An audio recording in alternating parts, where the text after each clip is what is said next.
Hi Zainabu, bem-vinda.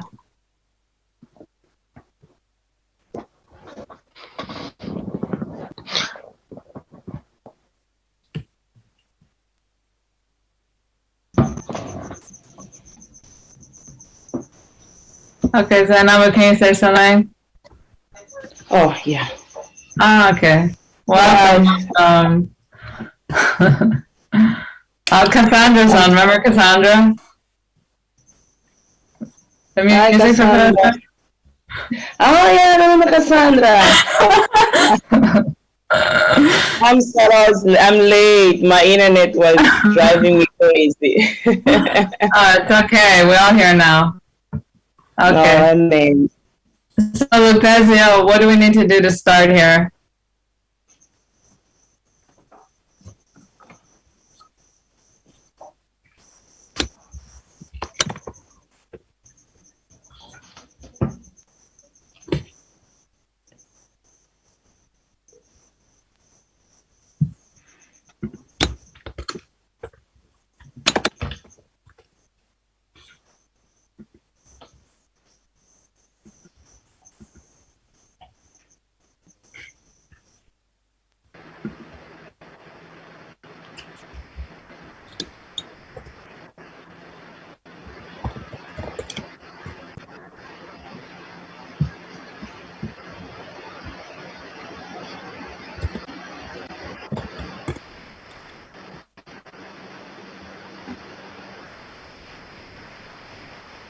Oh, hi, Jason.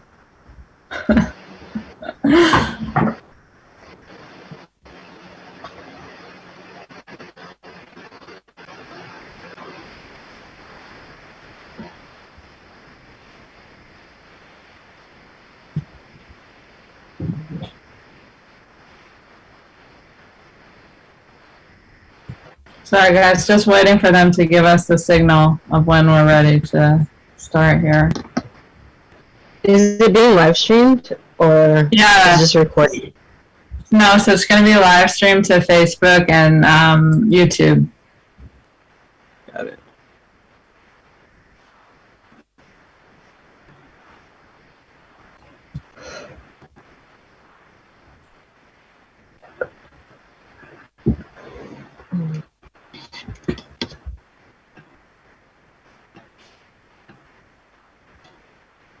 Oh, they're live already on Facebook. I see myself here. We're already on Facebook. Already on Facebook. I see myself here. We're already on Facebook. Okay, hold on, I'm just posting this.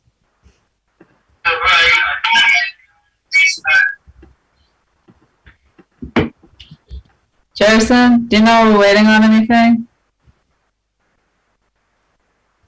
Sorry. Good night, everyone. Boa noite. Are we waiting on anything before we start? Oh, we have the green light. I think that you can start because it's already 6:30. So it's 6 to 6 p.m. right now. We can start. Okay, we're Okay, and here. the YouTube is set up. Okay. Great. Okay, welcome, guys. My name is Nadia Bembernu, and I'm the U.S. Ambassador for ICEF. I also do missions work in northern Mozambique. Zainabu and I work for the same organization there, Iris Global. We're starting a university there. Before that, I worked as a software engineer at Google, and I got my PhD in math from MIT. Basically, in 2019, the Lord had me leave my job at Google and come to Mozambique to help work with Iris Global and the university there. And this past December is where I met Modi and learned about ICEF. So I want to just share briefly about ICEF before we kick off this panel. So the panel today, it's going to be on women's entrepreneurship in Africa. And my hope is that you guys will get excited about the opportunity and just be filled with hope for the potential for Africa, as opposed to a lot of Westerners there's a narrative of Africa that's just focused on the problems and the suffering. And of course, there are problems, but we want you guys to see the potential and to be excited to partner with us. And so ICEF was founded in Mozambique by Modi Maliani, and they work with youth, they work with women, and they work with microfinance. We're focused on the women piece right now. And so it's a network of women entrepreneurs all over the world. And the goal of ICF is really to come alongside those women, to empower them, to help raise their confidence, to equip them with the tools that they need to be successful in their business. And regardless of what stage your business is at, ICF is here to support you. And we do events, we do trainings, we help to connect you to funding for your business. Yeah, so I would just encourage you, and we're going to share, so after this event, we'll share a digital brochure which has more details about ICF and how you can become a member. And I would just encourage you, it's super, super low cost to join this organization. A gold membership costs something like $15 per year. A silver is $8, and a bronze is $5 per year. So even if you did nothing with your membership, you're sowing into women entrepreneurs in Africa. So I believe that it's a dollar that's well spent. And I also believe that you'll benefit by being able to connect with like-minded women. We have working groups in different areas, whether you're in agriculture, import, export, whatever your business area is, we'll connect you to other women in that same field. And we also help to connect you to vendors for specific services, and we offer discounts for those services based on your level of membership. So let me we'll kick off the panel now. I would just love to introduce our panelists. So we have Heather Beam. She's in Ghana right now. She has a PhD in mechanical engineering from MIT, and she's also the founder and CEO of the Practical Education Network. And what they do is they try to improve learning outcomes by building teacher capacity in STEM. And they've been seeing amazing results in Ghana and West Africa, so we'll hear more from her about that organization. We have Cheryl Chen. She's one of the most humble people I know. She's super smart. She hails from my home state of Delaware. She has a PhD in computer science. She's an AI researcher at Google. She is also the founder of Passion Talks and Academic Bridges. Academic Bridges seeks to build bridges between the Bay Area and underserved students all over the world, and to help give them the educational foundation that they need. But also, it's not just a one-way exchange, but also that they can learn, that people in the Bay Area can learn from the students and vice versa. And then last but not least, we have Zainabu Jose. She's a pastor. She's a worship leader. She's an executive assistant to the co-founder of Iris Global. She's also part of the Iris University team. She's a personal friend. She has a record that's being released this year, so I would encourage you to buy her album. Very talented, powerful woman of God, and she has a heart for women, to help women find healing and freedom and to step into their God-given destinies. So welcome, ladies. Welcome. Thank you for being part of this. So the first thing, when I put together this panel, one thing that really struck me was that we all have this educational, and there's a theme of education that was here. So I thought we could just do the first few questions that are related to that. And I believe that if we want to raise up entrepreneurs, education is a huge piece of that. So Heather, do you mind just sharing more about PEN and the results that you're seeing in Ghana and West Africa? Sure. Thanks so much, Nadia, for being a part of this panel. Happy to be here. My name is Heather, and I lead an organization called PEN. We're based in Accra, Ghana, and our mission is to enable every African child to learn by doing. We want to see the status quo of very theoretical, reliance on Blackboard shift away into the new normal, where students are using their hands, they're doing activities, they're doing projects, they're testing experiments in the classroom, because that is foundational to building critical thinking and problem-solving skills that the next generation, the upcoming workforce needs to help Ghana develop and tackle society's challenges with technical skills and with that confidence that they have the potential in themselves to actually contribute and be problem solvers in society. So as Nadia said, the way that we're seeking to achieve this is by supporting teachers. We run training for science and math teachers from primary school through senior high school, public, private schools. We help those teachers transform their classrooms into places of practical learning. And we do that with the local context in mind. So a lot of people say, oh, we don't have materials, we don't have resources in our schools. And we're saying, let's flip that on its head and let's say, let's look around. What do we have available in our environments? What materials do we have accessible to us here right now? And let's use those materials to teach STEM activities, in a practical way. So we bring teachers together, they practice using local materials in the form of STEM activities that are aligned to the national curriculum. And then the teachers also get a hard copy of a teacher resource manual that's filled with hundreds and hundreds of activities that use local materials, straws, balloons, toothpicks, flowers, even local drinks that are common here. We help them use those to teach the curriculum, but in a more practical way. And we've been doing this for about 6 years in Ghana.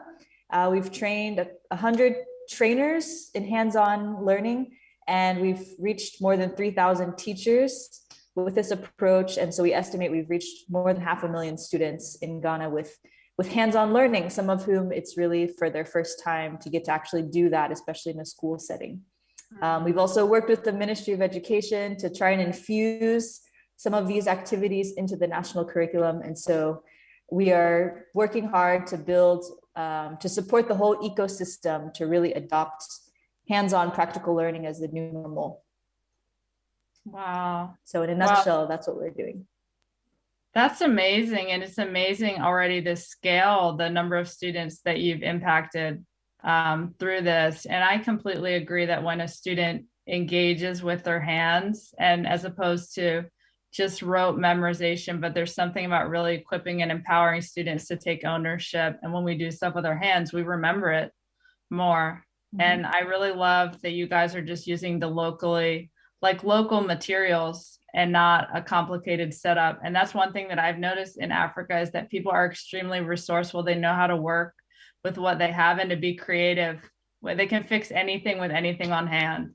It's like in America, we need this elaborate setup to do anything. But yeah, that's really awesome that you're blending the culture that's already there and bringing that hands-on knowledge. So thank you. And thank you for sharing. And then my next question is for Cheryl. I'd love it if you could share more about your organization, Academic Bridges, and also if you can share on what sort of bridges that you see between Silicon Valley and Africa. Yeah, so like I say that like a lot of this came when I was in grad school, and we would come together, have like events, conferences, retreats as students, but students getting a lot of it who have had a lot of education. And a lot of the people I realized just kind of saw themselves as students. And we asked the question basically, what else could we do besides go for become continue on in the university, become like a tenure track faculty or find a job in industry. So what we did was we started looking around about the needs of the world. And that's where we mentioned Passion Talks. That's kind of like getting the people that I was around, like in Silicon Valley and the universities to start talking about their passions and understanding why they cared about the things that they worked on, not just, this is just where they were at as students. And so what happened after that was we started expanding and reaching out beyond the bubble that we may find ourselves in. And for me personally, there was a group of us that was just very passionate about reaching, areas that needed it most.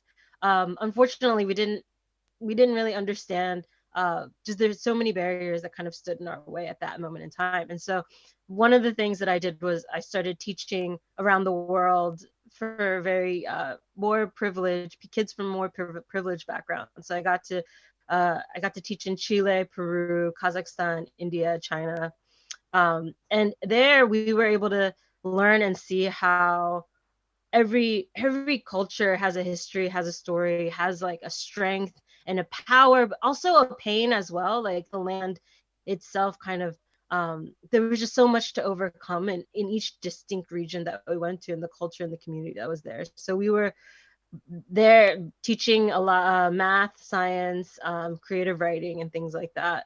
As the years kind of went on, we were able to finally build the bridge between. We actually initially wanted to go to Mozambique, and send like PhDs from the Bay Area, the San Francisco Bay Area, into Mozambique to help with brainstorming about this university that Nadia also mentioned earlier. But we ended up doing the opposite. We ended up bringing the students in Mozambique to the Bay Area, and they got to attend a 2-week course at Stanford as part of their International Institute.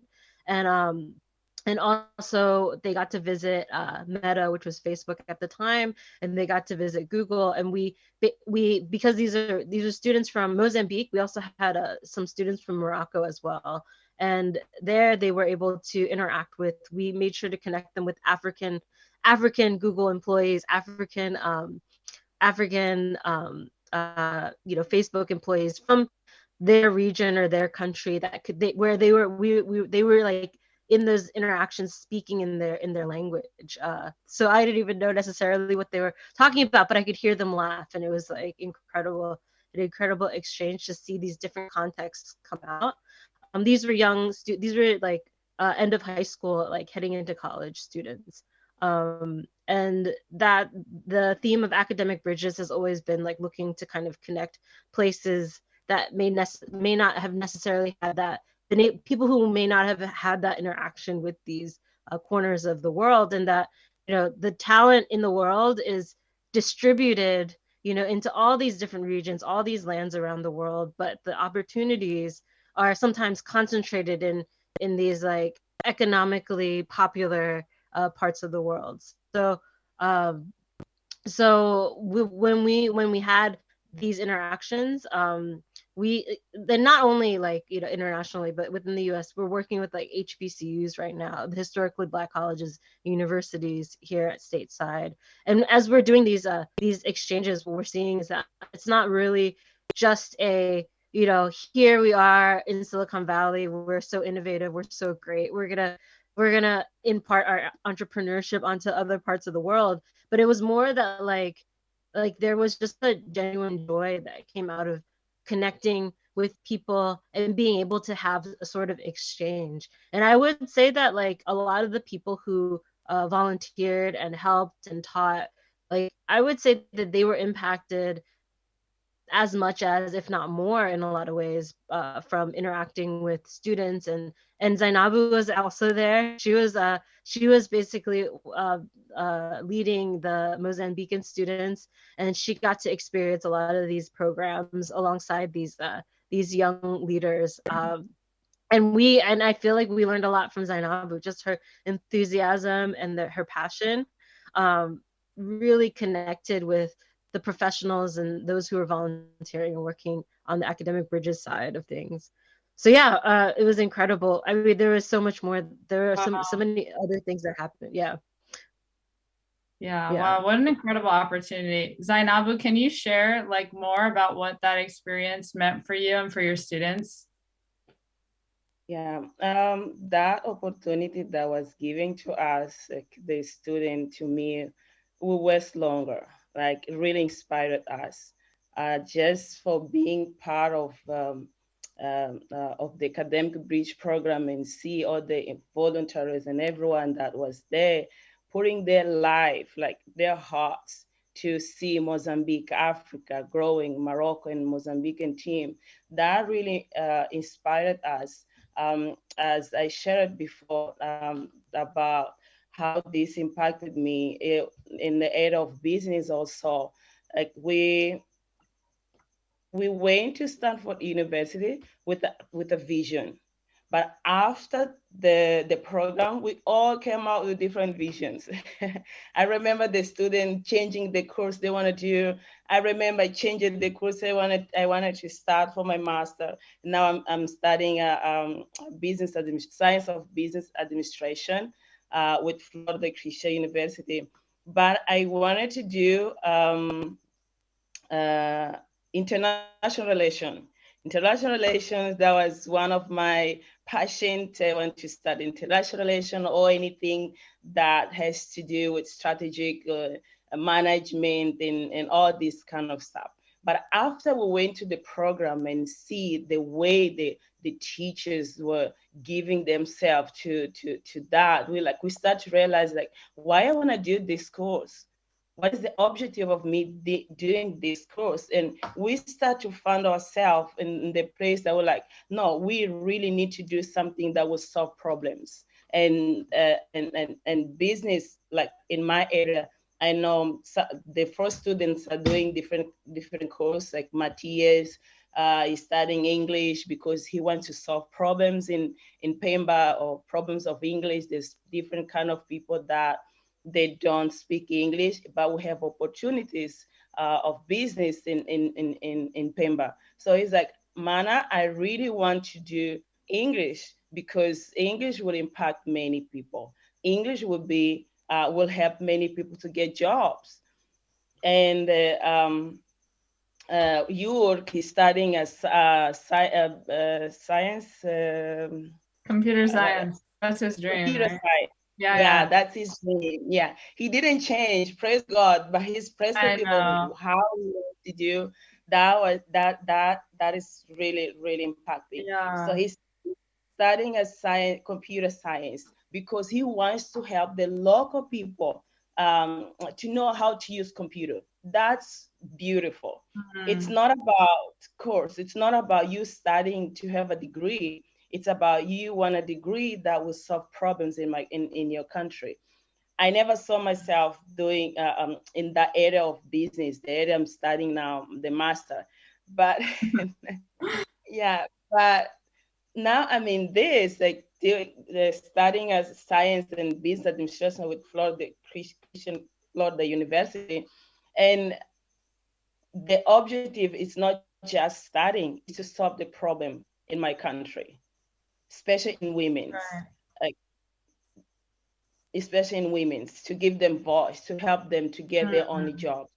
Yeah, it's not about studying something that will increase your curriculum or your degrees. And no, it's about studying something that will impact and will help solve problems. So academic bridge, it's a very, very big project that I will say, Cheryl, please continue with that. Don't stop. Yes, and it's really, I feel like it's just the beginning, right? Cheryl, we were talking about expanding this and doing like a training center in Silicon Valley, and then COVID happened, but maybe now's the time that we start dreaming again. And I can just tell you from the students that I interacted with that it's made, that program meant so much to them. Their level of confidence was exponentially higher after participating in this. They were able to get in touch with their passions, and then also to be able to match, okay, this is what God's put in me, and these are some of the problems that exist in the world, to be able to match, okay, I want to address this problem. Like Yerke with computer science, that's a huge need in Mozambique, to teach people how to use computers, how to use technology to be more productive and to solve the IT needs. So I just think it's amazing. I'm really encouraged by it, and I'm excited just to see where it's all going to go. Yeah, so if we can just pivot now into the entrepreneurship portion of the panel. My first question is for Zainabu. Cheryl and Heather, feel free to jump in here. But I want to ask, why do you think investing in Africa matters in terms of resources, education, business, and specifically, why do we need to focus on women in this? Investing in Mozambique matters a lot. In Africa in general matters because Africa is a very, very fertile land. It's a land fertile. So you investing in Africa, you're investing in the development of Africa. Especially in education. If we want to develop a country, we must invest in education. Mm-hmm. The unemployment in Mozambique is very is in a higher level. The government is implementing different projects to minimize the unemployment, but it's still like nothing is being done. Nothing is happening. It looks like the government is not doing anything just because of the level of the unemployment that we're facing in Africa, in Mozambique. So investing in education will be it's investing in the development of a country. There is no development without education. Mm-hmm. So I would suggest to invest in education that brings creativity, that brings innovation.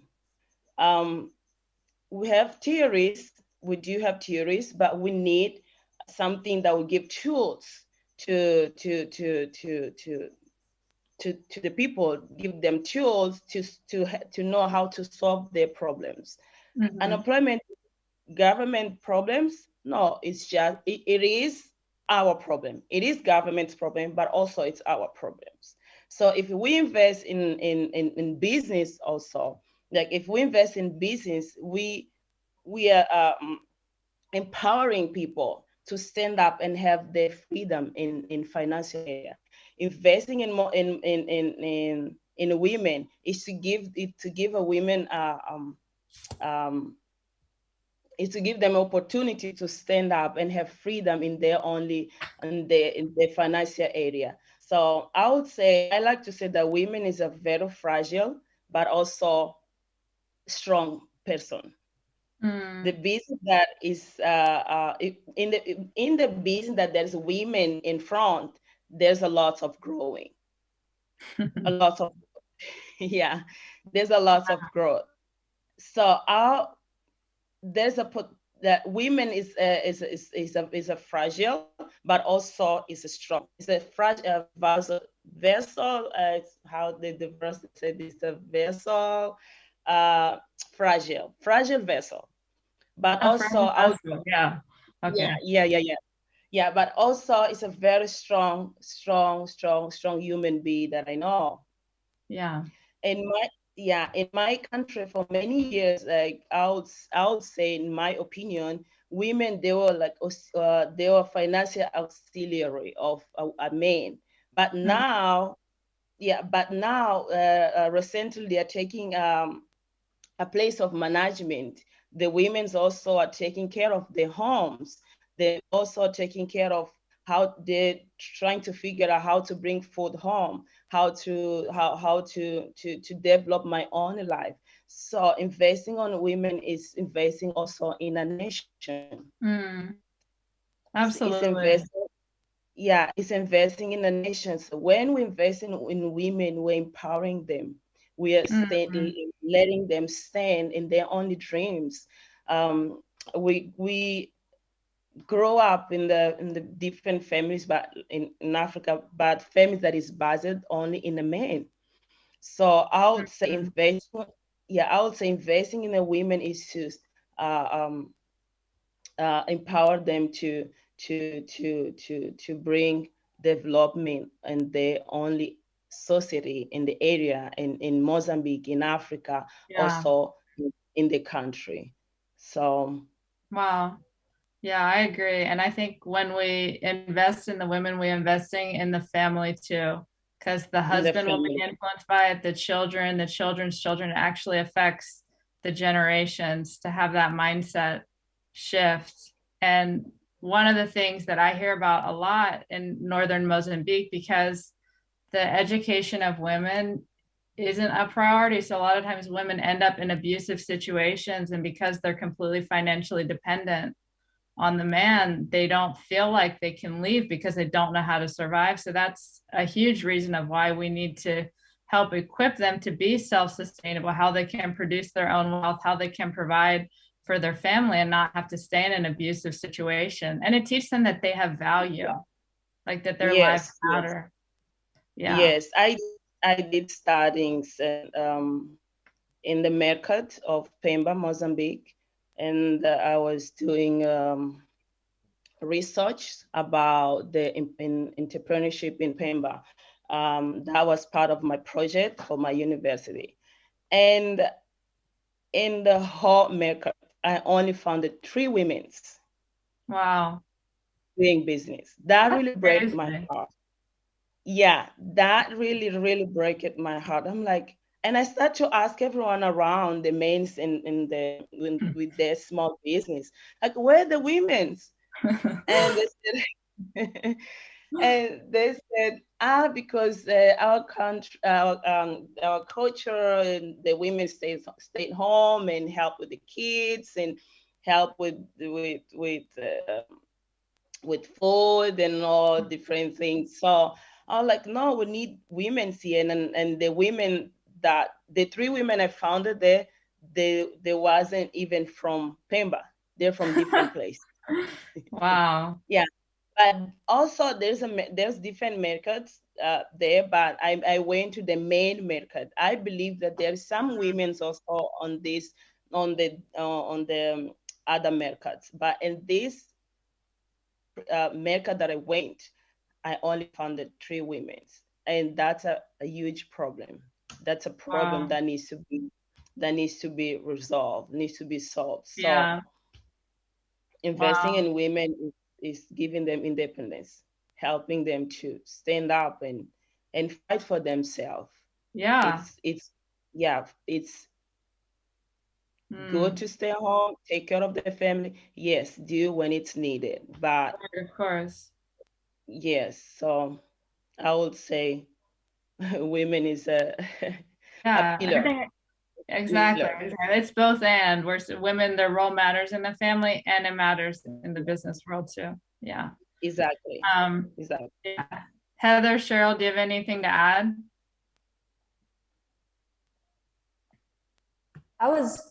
It's interesting. I think what I was going to say highlights the fact that Africa is very diverse, because what I was going to point out is that in Ghana, I think women really do dominate the SME space. They are the ones running the markets. Wow. And so what I was going to say is that, fundamentally, any investment in women here is going to bolster that foundation of the economy. So I think it's a point that drives home that Africa is big, it's diverse, it's complex. And so for those who are interested in, exploring the business space in Africa, I think that's something to appreciate, is that diversity. Right. And there's so much different opportunities there. Yeah. Okay, so my next question, I'll start with you, Heather, is on what are some of the greatest challenges of doing business in Africa, and how can we address these challenges? Well, overall, I'm really happy that I made the decision to come here, to move from the US and go down this path of seeking to make impact in Ghana through education. There are challenges, of course. Some of the key ones include bureaucracy. So especially in education, especially the fact that we're seeking to work within the system, help transform what happens within the classroom, not necessarily create a separate entity that does interesting work, but to support the system to get to the next level. I think we inherently have to deal with challenges of bureaucracy. It's common that when we start, when we initiate a project, we may have to wait for months and months before we get all the approvals from the different levels of government before we can actually do the work.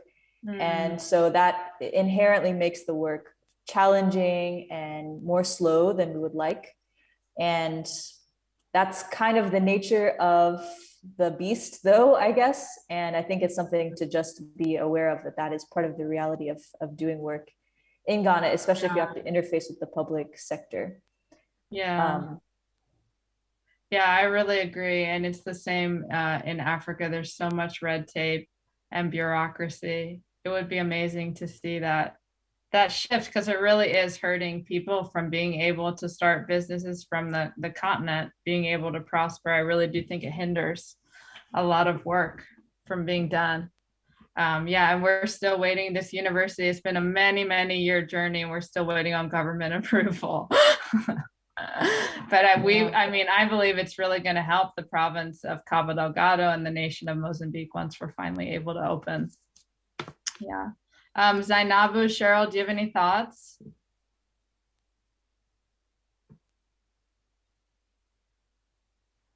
I mean, I have like stories of like just, when we were trying to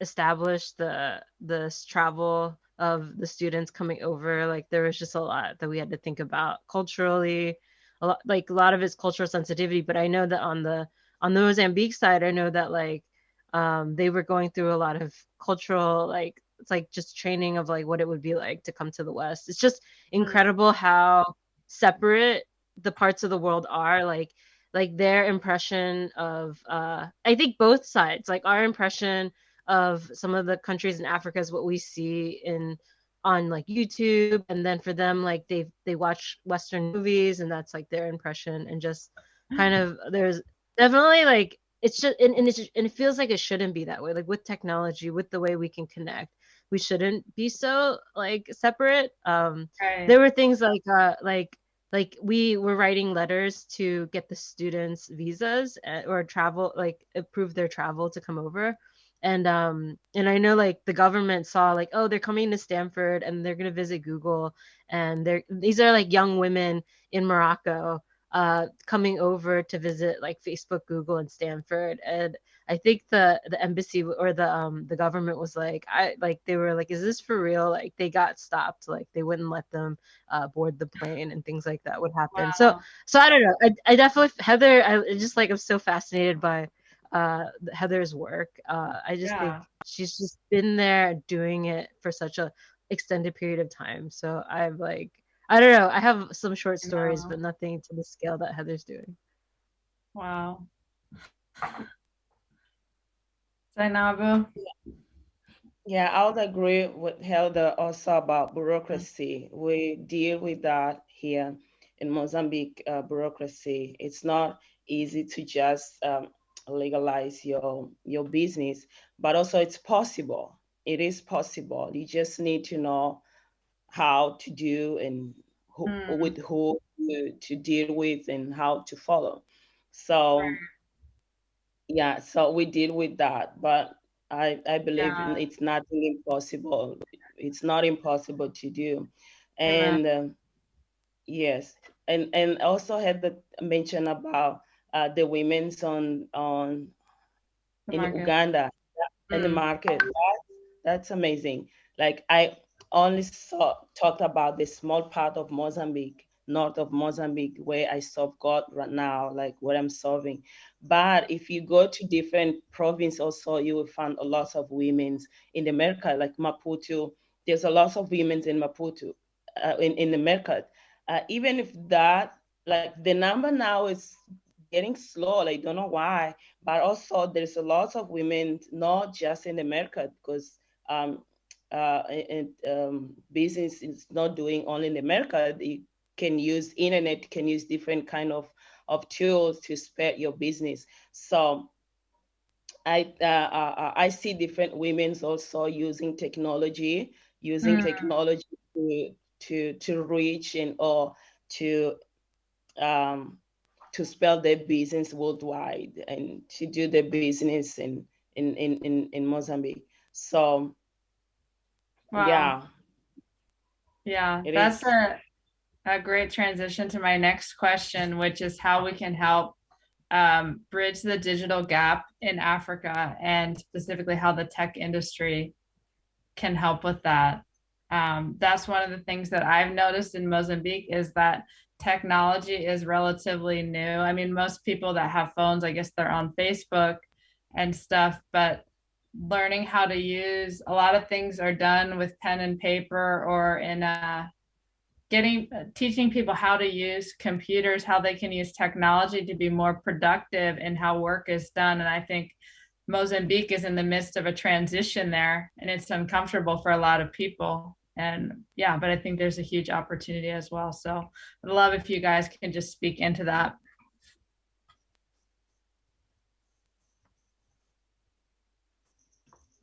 Yeah, I can jump in.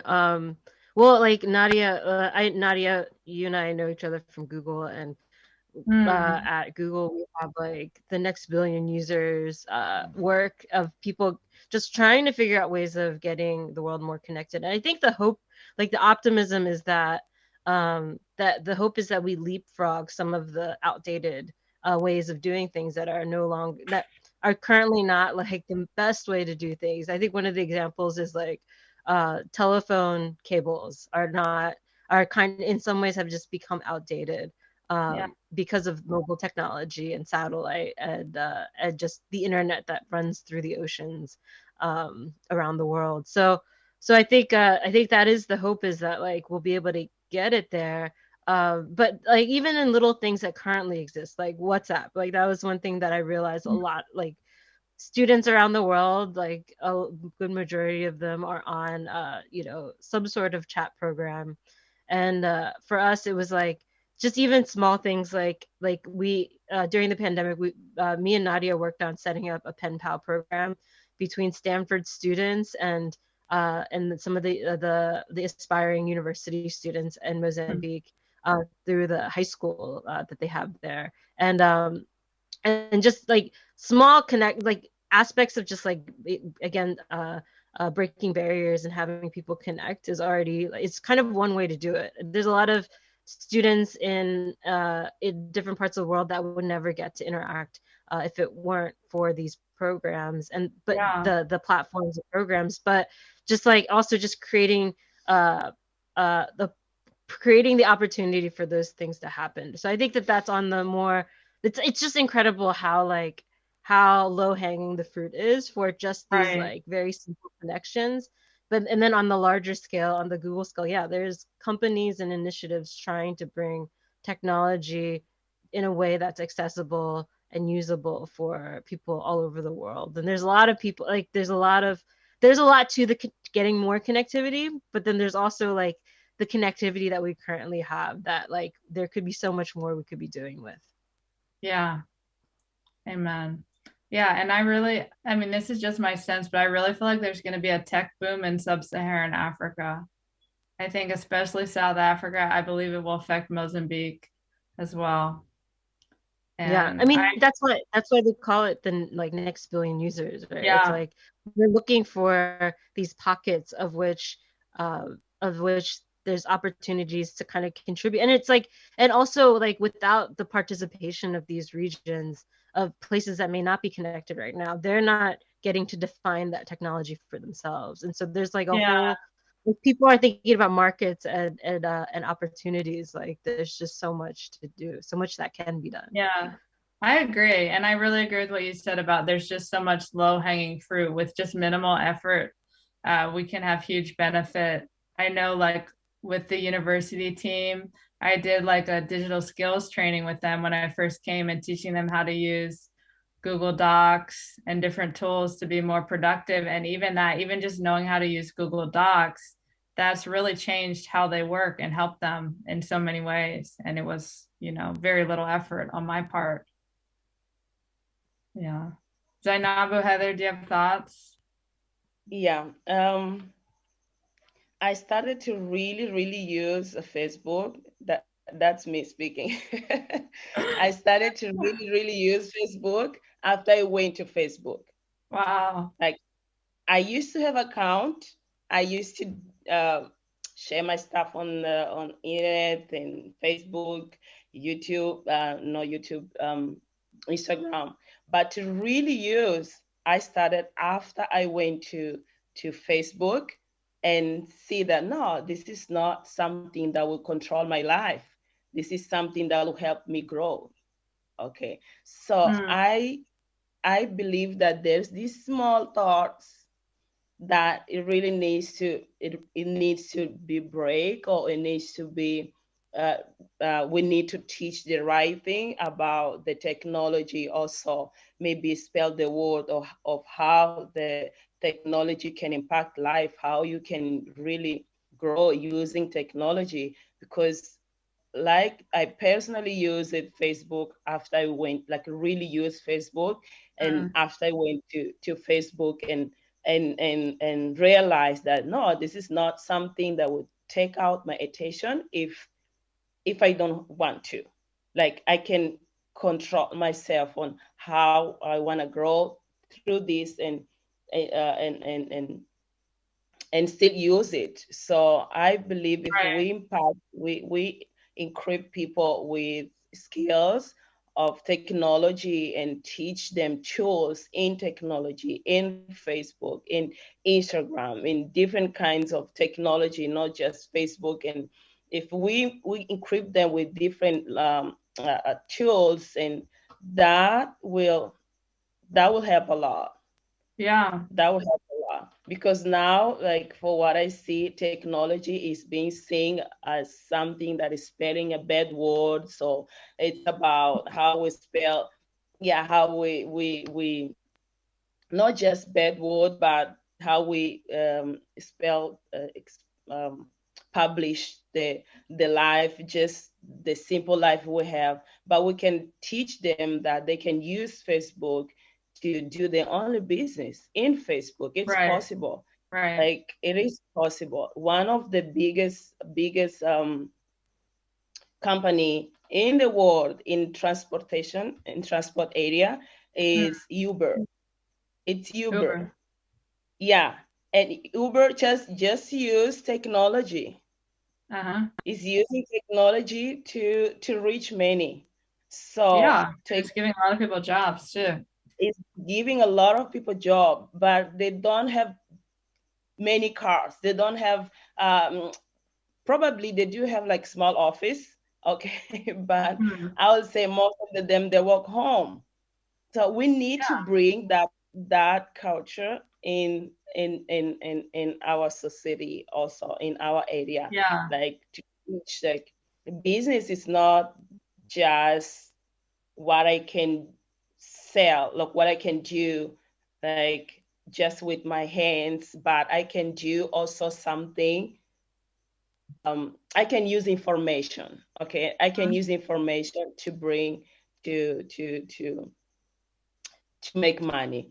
Like we can use, yeah, we can do business with our hands, but take that and bring it outside. Okay, so we need to teach them to stand up and bring it, like Yeah, I technology need is to such a learn. powerful tool to scale your business. Yes, Yeah. exactly. Yeah, and I think we have to teach people, like you were saying, like how to be responsible users of technology so that they take ownership of the tool, not the tool taking ownership of them, because it can be addictive. Exactly. And there are pitfalls to avoid. And people avoid to use because of that. Yeah, So, because they're scared. Yeah. Yeah. Yeah. Heather, any thoughts? Yeah, I'm again just reflecting on the diversity of what's happening on the continent, hearing what's happening in Mozambique, and then also thinking about, I'm in Ghana, but Ghana is basically neighbors or siblings with Nigeria, and so there are a lot of friends I have from Nigeria here, and basically all of them are superstar coders, and a lot of them have gone off to get exciting jobs at some of the big tech companies, and even in Europe and the US and so on. So I think that there's quite a lot happening in technology on the continent, especially in Nigeria and Ghana and Kenya and so on. There is quite a lot happening. And like you said, Nadia, technology is a very powerful tool to scale some of the ideas that people are cultivating. At Penn as well, with our training and with COVID, we managed to translate all of our in-person teacher training into online, because the pandemic necessitated that. And we've had to work through the challenges of internet connectivity, and most teachers don't own laptops and so on and so forth. But it's been pretty amazing to see the resilience of teachers to overcome some of those challenges and, you know, commit to doing the training, developing themselves professionally. And so I think even while, you know, we're waiting for Google to figure out how they're going to support the next billion, even with the current existing infrastructure, there's quite a lot that can be done to leverage technology. And I think some of us are already trying to do that. Yeah, that's amazing. Okay, so my next question is about what business opportunities do you guys see between America and Africa, and specifically Mozambique? And I say Mozambique because that's where ICF was founded, and so we want to give back to that nation as well.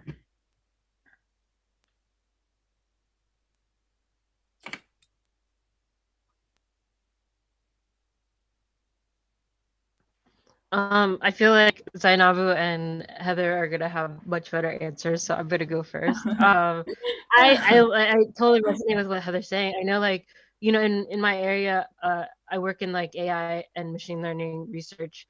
Like we're seeing like these pockets of communities pop up. So our conferences are now like before. I think like people would be like, oh, these conferences don't happen as much in Africa, but now we're seeing more of them come up because of communities like in like Nigeria and Ethiopia are places that I know that people have been kind of, the tech world has been kind of booming, and there's all this talent, all this passion and enthusiasm for this area, and people are always like, they're always looking for, like, you know, we're always looking, there's not enough people with that, with the technology literacy, but we're kind of also stuck looking in what's around us, like what's immediately around us. And people say like, oh yeah, they all get hired by the big tech companies, and there's not as much room for the smaller companies, but they're also just looking very narrowly what's around them, and not connecting across you know, countries, across cultures, to like look for other opportunities and how to build and how to expand. So I think that there's a lot of I think that there's just a lot of I don't know, there's just, people are kind of just, I think the ideas of building bridges was that people are kind of stuck in these bubbles, and they're not really able to see that there's so much more outside. There's so much more creativity, inspiration, innovation outside of what's immediately around them.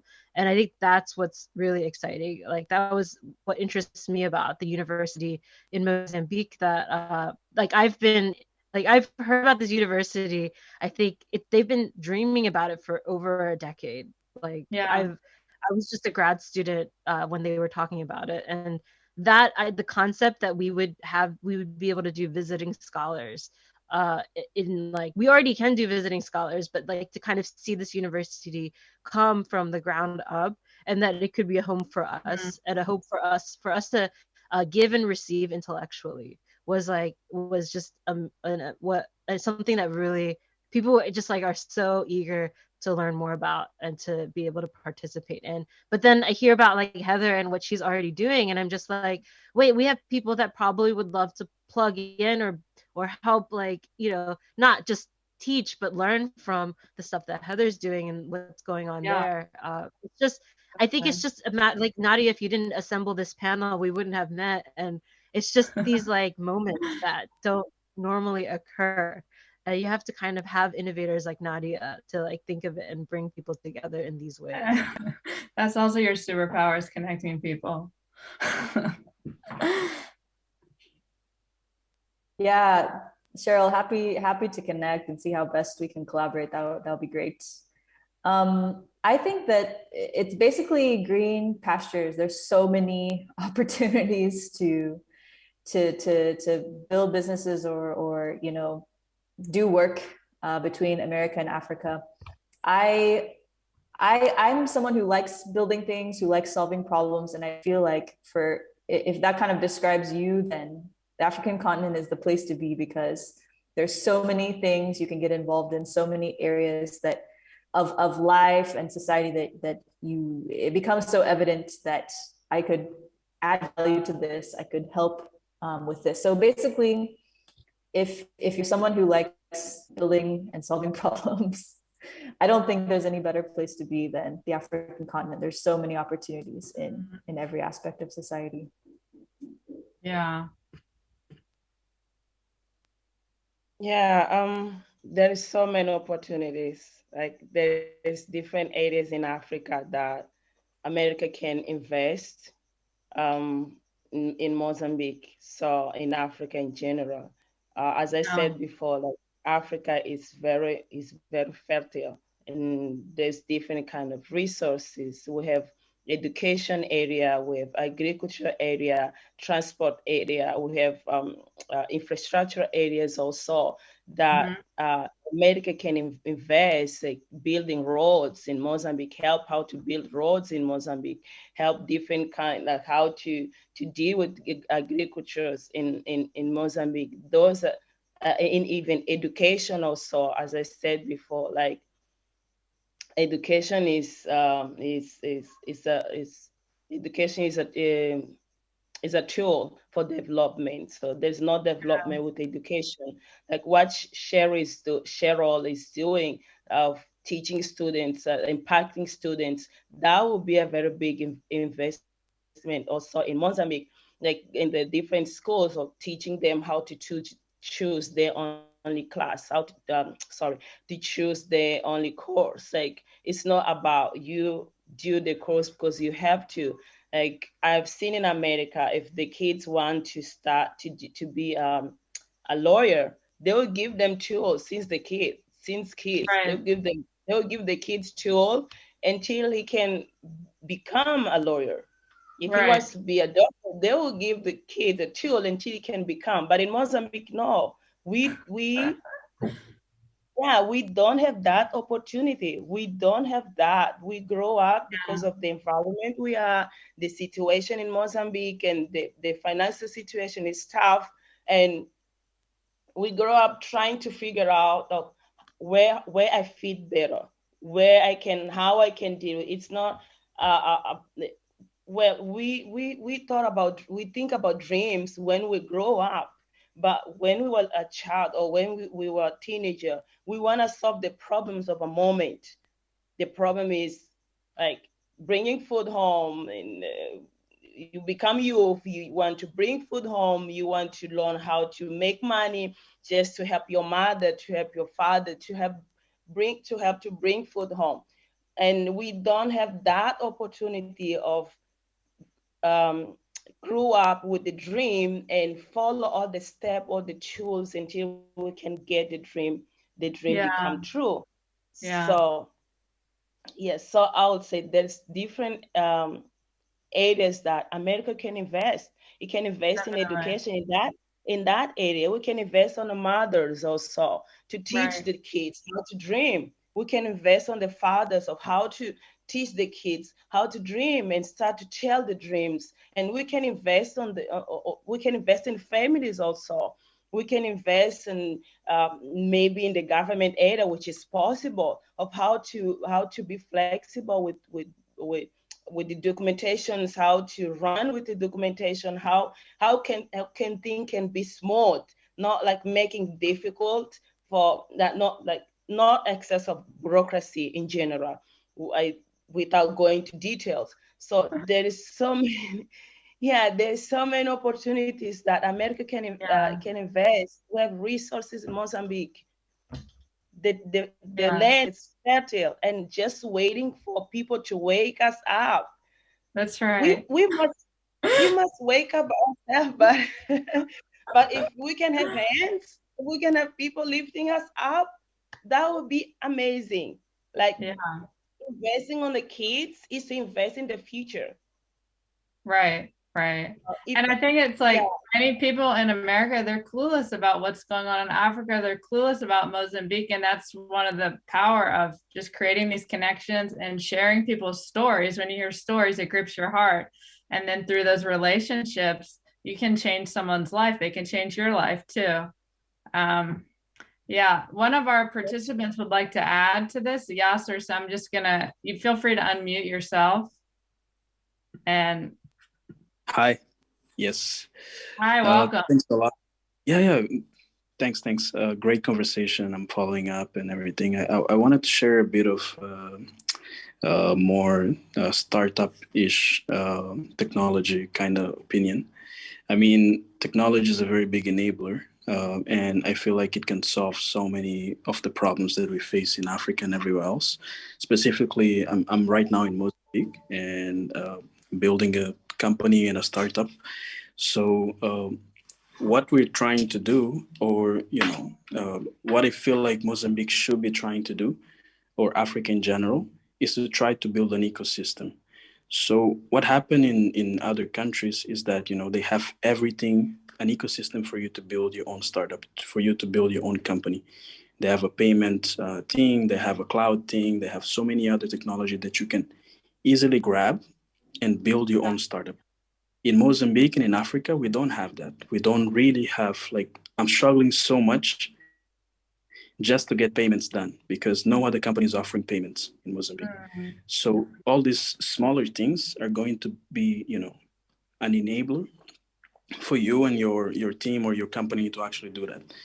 A very good example of that is, in Indonesia or Bangladesh or other things. I spent 5 years in Asia, in Malaysia to be specific.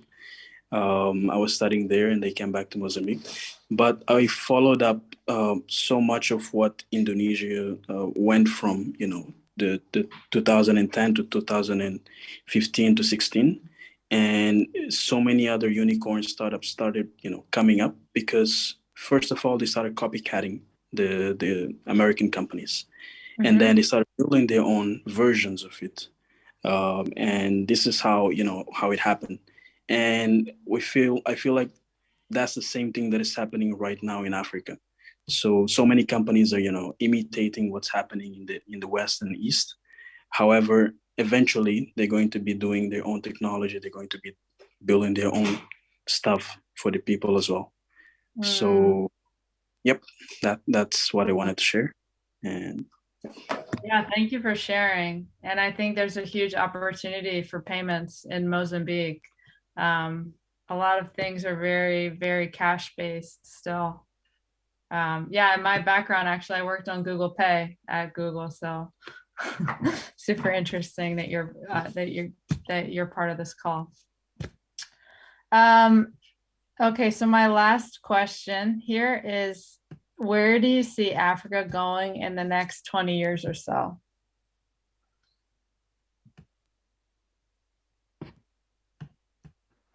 I can go first again because I feel like Zainabu and Heather are gonna have amazing, incredible answers. I think it's just like I think like what I want to see, because I've less experience in any African country, but than everyone else here. But I just see like that the world will just be more connected. That we'll truly see each other as neighbors and not just a video on YouTube or a movie, like, from Hollywood or wherever. And so I think that connectedness is like, we all carry something important for each other. And I think that we're going to help in our combined innovation, like really see some of the biggest problems of the world addressed in ways we couldn't have done on our own. I think the big example would be like just even the international institutes that like we were partnering with said, oh, we just never had any student. They have this United Nations of students every summer, and they said we had never had anyone from the continent of Africa come be part of it. And so that's where we were like this again, this low hanging fruit of like that's just so ridiculous that you would have this like world representation and not have anyone from an entire continent participate. Yeah. And so that connectedness, I think, is gonna be very transformative. And I truly believe that, like, as you know, as I was introduced to someone from Silicon Valley, like that we have a lot to learn, and we're just again stuck in what we know. So I'm excited to learn from like the diverse, like Heather was saying, cultures and experiences and strengths and happiness and joys of people from Africa.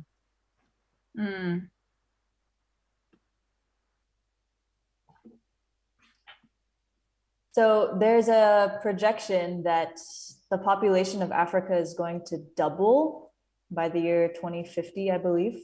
Wow. And that's significant in a lot of ways. From a business angle, there's a lot of opportunity inherent in that. So I think now is the time to get connected to the continent if you're interested in any sort of business opportunity. Right. But I think I'm keen on the, thinking about the youth, the future workforce that's coming up. And my hope is that Africa will become, the workforce that the rest of the globe is drawing from because of that strong population that's going to exist here. Amen. And I hope to be a part of helping to equip, that workforce to be skilled technically, to have the confidence to solve problems, and to have that experience, have that foundation of, being the change in their own communities, in their own societies. And so I think there's a massive opportunity for influencing the workforce for the globe in the years to come if we invest in education in Africa now. Wow. Well, I see Africa full of harvest. So I would say if you want to invest in Africa, you're not wasting money or wasting your time. No, right. You are sowing. You are sowing that in the future you will have your harvest. You will see Africa growing and Africa having different kind of opportunity for many nations also. Like I believe that because of the skills that Africa have and because of resources that Africa have, one day will support many nations. So if we invest in Africa, if American invests in Africa, if us as an African invest in ourselves also and stand up and fight, we are resilient. We are so resilient. We resist a lot. So I believe in the future we will have the highest level. I pray for that, and I believe that will have the highest level. Africa will stand up and help many nations that now are helping Africa. So you're not wasting time. You are not wasting your time investing in Africa. Not at all. No, not all. No, Nadia. No, everyone here. You're not wasting your time. You are sowing on something that in the future will give you joy. You will rejoice with us. You will rejoice. Now we are facing very difficult situations in Africa because life is very difficult in terms of money, in terms of the products, the price are growing. It's all crazy. But I believe in that there will be a breakthrough. I believe in that if we invest in Africa, we invest on the skills that we have in Africa, because I would say we are so smart. In Africa, we are smart. We just need tools to stand up. And I will give this advice also that many of the things are made by opportunities. So if we have to get on the place where we want, sometimes we don't need just money. We need opportunities. Right. Okay. And opportunities will bring money. So I would say, if you want to invest in Africa, take that opportunity. And one day you will have your harvest. So that's I really agree. I believe that the fields are ripe for harvest in Africa. I believe with all my heart, I've said this so many times, that it's Africa's time to shine. And before I came in 2019, the Lord spoke to me. He said, I'm raising up giants in the continent of Africa.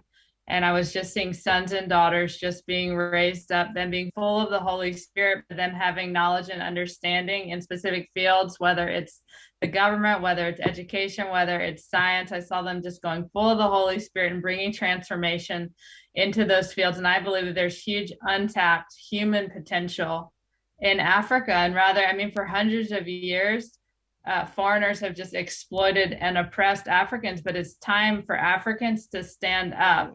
And I believe as Americans, we're not coming there to fix the problems, but just to come alongside people and help them to raise them up into who they are. And obviously education is a huge part of that. Entrepreneurship is a huge part of that. I'm just really excited just to see what's going to happen over the next couple decades for the continent. And I believe Africa is not poor. We need to stop speaking that over the continent. It's one of the most resource rich continents on the planet. Yeah. Yeah. I want to just thank you ladies. I want to thank you ladies just for participating on this panel, for sharing your voice, your perspective. Each one of you is just such an inspiration, and I'm just honored to know you all. Thanks for having us. Oh, you're welcome. You're welcome. And then for those that are tuning in, I want to ask you guys, we'd love to stay in touch with you. So we put together a survey. It's at bit.ly/ICEF-USA. Again, that's bit.ly, bit.ly/ICEF-USA. So if you can just fill out that survey and give us your email, we'd just love to stay in touch with you. And I really just encourage you, if you're an American woman, to become a member of ICEF, and let's stay connected and walk this journey together. All right. Thank you.